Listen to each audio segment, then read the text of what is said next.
Bonjour à tous, j'espère que vous allez bien. Je suis ravi de vous retrouver pour un nouvel épisode. Dans ce Scientific Day, je vais vous présenter différentes études qui se sont intéressées à la musculation pour le trail et la course à pied. Après un petit rappel sur l'importance du travail de la force maximale, nous allons discuter des exercices unilatéraux et bilatéraux. En effet, si la croyance générale est que les exercices unilatéraux sont plus efficaces, plus transférables ou plus complets pour le trail et le running que ceux bilatéraux, nous allons voir que la littérature est loin d'être si tranchée sur la question et que les deux ont leur utilité dans des moments bien différents. Allez, c'est parti pour l'épisode d'aujourd'hui, Muscle ton jeu, partie 1.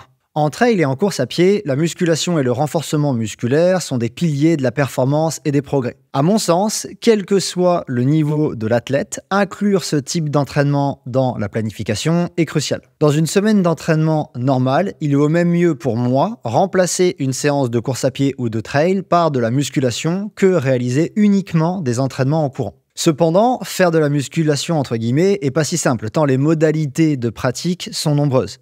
En effet, il est possible de manipuler le type de régime de contraction musculaire, par exemple concentrique ou pliométrique, le type de force ciblée, par exemple la force maximale ou l'endurance de force, ou encore le mode d'exercice, par exemple unilatéral ou bilatéral dont nous allons parler aujourd'hui. En tant que sportive et sportif, on va donc devoir faire des choix pour cibler les modalités de musculation les plus pertinentes afin de progresser en trail et en course à pied. Tout d'abord, avant de commencer cet épisode sur la musculation unilatérale et bilatérale, j'aimerais faire un rappel sur l'importance de la force maximale. C'est un premier choix possible, par exemple endurance de force et force max, et il y a certaines choses qui me font entendre que le choix de travail vers la force maximale est pertinente. Sur le site courirmieux.fr, j'avais vulgarisé la méta-analyse de Eyara et al. 2022, publiée dans un des journaux les plus prestigieux en sciences du sport. À travers 22 études différentes, cette méta-analyse évaluait qui des exercices pliométriques ou des exercices ciblant la force maximale était le plus efficace pour progresser en économie de course et en vitesse de course. Leurs résultats avaient montré que la musculation avec des charges lourdes semblait plus efficace que celle en pliométrie.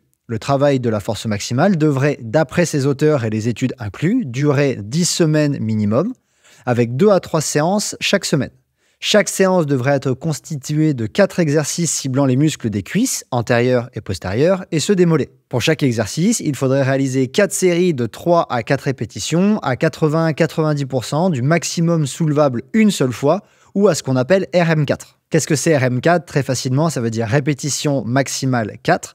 C'est une charge que vous êtes capable de soulever maximum 4 fois. RM2, ce serait une charge que vous êtes capable de soulever maximum 2 fois, RM3 maximum 3 fois, et RM4, c'est donc une charge que vous êtes capable de mobiliser maximum sur une série avant récupération 4 fois. Ça peut être 3, ça peut être 5, on n'est pas non plus à la répétition près, mais voilà ce que ces auteurs soulignent dans l'étude, c'est que la charge optimale pour réaliser ce type de travail serait du RM4. Dans ma collaboration avec Olivier Bollier, que vous retrouverez sur l'Instagram de Courir Mieux, il recommandait de réaliser des séries de 4 répétitions entre 0 et 2 répétitions en réserve. Des séries avec des répétitions en réserve, c'est un petit peu différent que l'approche par répétition maximale, c'est-à-dire que par exemple, 4 répétitions avec 2 répétitions en réserve, c'est une charge que vous pourriez mobiliser maximum 6 fois et pas 7 fois, mais vous ne la mobilisez que 4 fois. Vous faites 4 répétitions et vous en avez 2 en réserve. 4 répétitions plus 2 théoriquement possibles, ça fait 6 répétitions. Donc c'est ce qu'on appelle 4 répétitions avec 2 répétitions en réserve. Pour plus d'informations, je vous renvoie à la vidéo qui est disponible en ligne. Les séances de ce type devraient être réalisées sur des jours sans entraînement en course à pied et espacées de 48 heures minimum. Les répétitions devraient être, elles, séparées de 2 à 3 minutes de récupération passive. Je souligne dès maintenant que ce type de travail demande cependant de la technique et de la progressivité. Je vous invite donc à être prudent si vous le faites seul ou à vous faire accompagner dans l'implémentation de ce type d'exercice dans votre planification. Je vous propose maintenant qu'on mette de côté la force maximale et qu'on s'intéresse à un autre choix possible en musculation, c'est-à-dire s'entraîner avec des exercices unilatéraux ou bilatéraux. Une croyance générale est que les exercices de musculation dits unilatéraux, c'est-à-dire un seul membre à la fois, comme le Bulgarian Split Squat, sont meilleurs que ceux bilatéraux, c'est-à-dire des exercices les 2 membres simultanément comme le squat. Le travail unilatéral est souvent considéré comme plus transférable lors du geste sportif réel ou encore plus sollicitant pour les stabilisateurs, donc plus complet. Mais qu'en est-il vraiment? La littérature scientifique confirme-t-elle cette croyance générale? C'est ce que nous allons voir et comme souvent, Nous allons essayer de répondre à cette question avec les meilleures évidences scientifiques disponibles, c'est-à-dire des méta-analyses. Je vous propose dans un premier temps de nous intéresser à la méta-analyse de Morand et collaborateurs publiée en 2021. Selon ces auteurs, en musculation, il est possible de rendre l'entraînement le plus spécifique possible en jouant sur la vitesse de contraction musculaire, la direction du mouvement, mais aussi la latéralité. En effet, en course à pied et en trail, l'effort demande une alternance de contractions musculaires sur un seul appui, c'est-à-dire des appuis unilatéraux. Aussi, les exercices de musculation unilatéraux pourraient être théoriquement préférables. Pour évaluer la véracité de cette croyance, ces auteurs ont regroupé 11 études. Elles comparaient toutes, chez des coureuses et des coureurs, les progrès après un programme de musculation avec des exercices unilatéraux ou des exercices bilatéraux. La principale limite de cette méta-analyse, pour nous qui pratiquons plutôt du trail ou de la course à pied, est que les études considérées n'utilisaient que des efforts à pied explosifs et rapides, comme du sprint, des montées d'escalier, qui étaient des marqueurs de la performance en course. L'analyse de la qualité des études a révélé qu'elles étaient de bonne qualité et à faible risque de biais de publication. Les analyses ont révélé une légère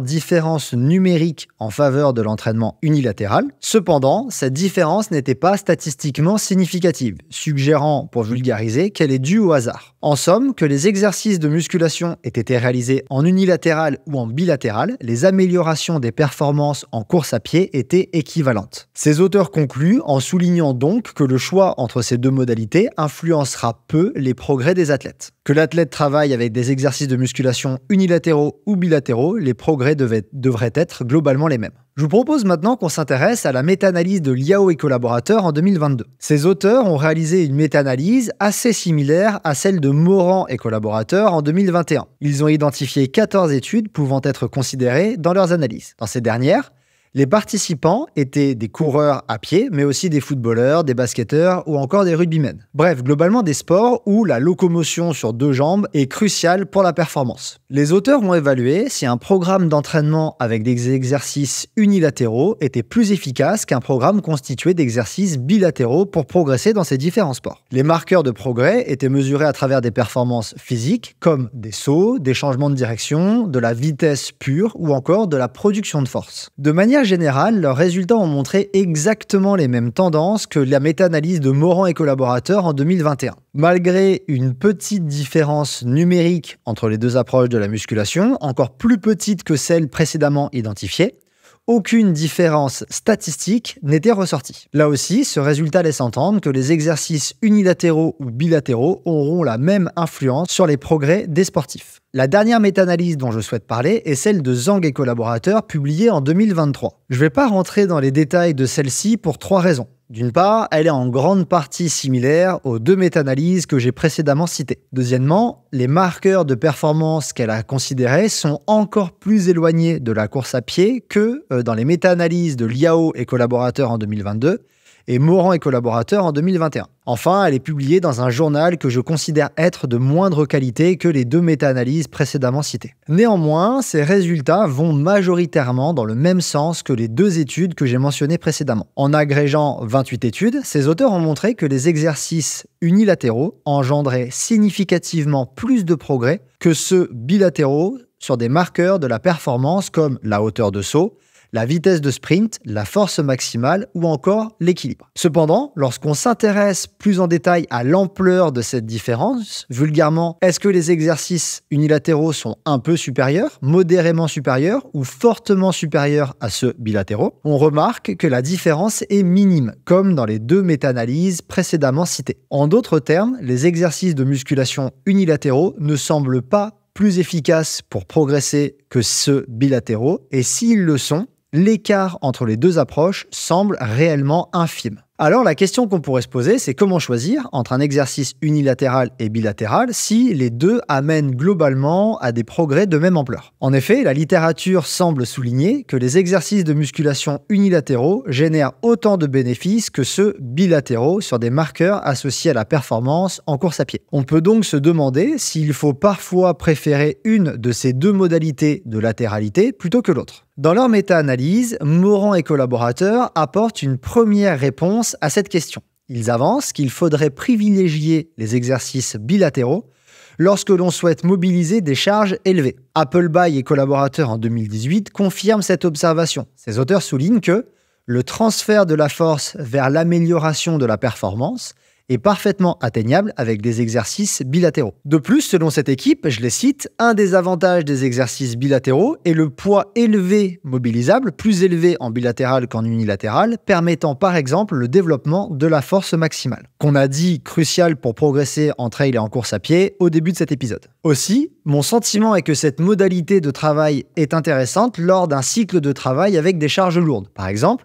si vous prévoyez de développer pendant plusieurs semaines la force maximale de votre athlète ou de vous-même, il me semble pertinent de préférer des exercices bilatéraux, comme des squats sur deux jambes. Ces derniers pourraient maximiser le poids mobilisé tout en limitant les risques de blessures grâce à la plus grande stabilité qu'ils proposent. Maintenant, concernant les exercices unilatéraux, Appleby et collaborateurs en 2018 avancent que si le travail unilatéral force à diminuer les charges, il nécessite une coordination neuromusculaire, par exemple de stabilité ou de co-contraction au niveau de l'articulation, parfois intéressante à travailler. Cela serait surtout vrai, selon eux, en cas de déficit identifié. Selon ces auteurs, ces exercices unilatéraux ont pour avantage de développer la coordination et les stabilisateurs musculaires qui peuvent ne pas être suffisamment stimulés dans les mouvements bilatéraux stables. De plus, le travail unilatéral peut être, à mon sens, utile en cas de déséquilibre musculaire important et ou en retour de blessure. En effet, dans ces cas, un membre risque d'être considérablement plus fort que l'autre et alors rendre l'exercice bilatéral sous-optimal. Le travail unilatéral peut permettre de solliciter fortement chacun des membres tout en prenant en compte cette disparité. Vous pouvez par exemple faire des exercices unilatéraux en réduisant la charge sur le membre qui est moins fort et en augmentant la charge sur celui qui est plus fort. Pour conclure sur ce point, mon conseil en tant qu'entraîneur est d'utiliser les exercices unilatéraux lorsqu'un athlète démontre par exemple, une stabilité peu prononcée ou un déséquilibre de force important entre les membres ou encore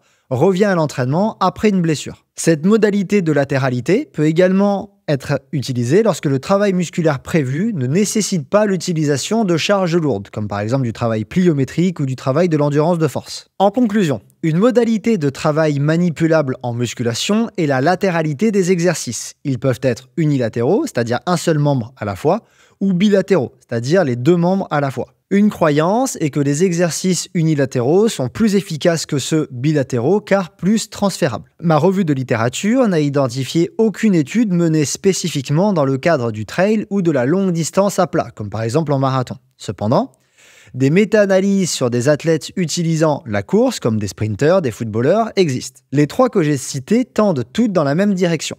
Ensemble, elles montrent que les exercices de musculation unilatéraux ne génèrent pas plus de bénéfices que ceux bilatéraux. Ces deux modalités engendreraient les mêmes progrès et une seule méta-analyse a trouvé une différence statistiquement significative entre ces deux approches. Cependant, cette différence était minime pour ne pas dire négligeable. Puisque ces deux latéralités semblent aussi efficaces pour progresser, on peut se questionner sur quand est-ce qu'il faut privilégier l'une ou l'autre. Des auteurs comme Appleby en 2018 ou Morand et collaborateurs en 2021 proposent des pistes de réflexion. Selon eux, les exercices bilatéraux sont à préférer lorsque les charges mobilisées doivent être lourdes. Ils permettraient dans ce cas d'aller chercher des tonnages plus importants tout en diminuant le risque de blessure grâce à la stabilité de ces exercices. Pour les exercices unilatéraux, ils pourraient être privilégiés en cas de déséquilibre de force entre les deux membres. Il serait aussi préférable si l'athlète revient de blessure, s'il ou elle a des lacunes en contrôle postural ou en stabilité, ou quand le travail musculaire prévu n'oblige pas l'utilisation de charges lourdes. Comme toujours, si vous souhaitez mettre en place ce type de travail en toute sécurité, je vous invite à vous faire accompagner par un coach comme les accompagnements sportifs que propose Courir Mieux. Vous retrouverez toutes les informations sur le site. Voilà, c'est tout pour l'épisode d'aujourd'hui. J'espère que son contenu vous a plu et vous a permis de comprendre l'utilité du travail de la force maximale et celle des exercices unilatéraux et bilatéraux dans votre préparation physique pour le trail et la course à pied. Ces deux modalités de latéralité sont intéressantes et servent des fins différentes. J'ai hâte de vous présenter la partie 2 avec Jean-Benoît Morin, chercheur en sciences du sport à l'Université de Saint-Étienne et expert de la thématique. Si cette vidéo vous a plu, je vous invite à l'aimer, la commenter, la partager et vous abonner à ma chaîne en activant les notifications pour ne rater aucune de mes publications. Je vous invite aussi à rejoindre Courir Mieux sur ses autres réseaux, comme Instagram et le podcast disponible sur toutes les plateformes d'écoute. Vous pouvez aussi vous rendre sur le site courirmieux.fr où vous retrouverez la version écrite de ce Scientific Day avec toutes les études auxquelles j'ai fait référence. Enfin, vous pouvez aussi soutenir mon travail en vous abonnant à la communauté Patreon Courir Mieux. Les 3 abonnements possibles vous donnent accès à de nombreux avantages, dont des vidéos exclusives et la possibilité de poser vos questions à mes invités. Tous les liens sont dans la description. À très bientôt pour un nouvel épisode.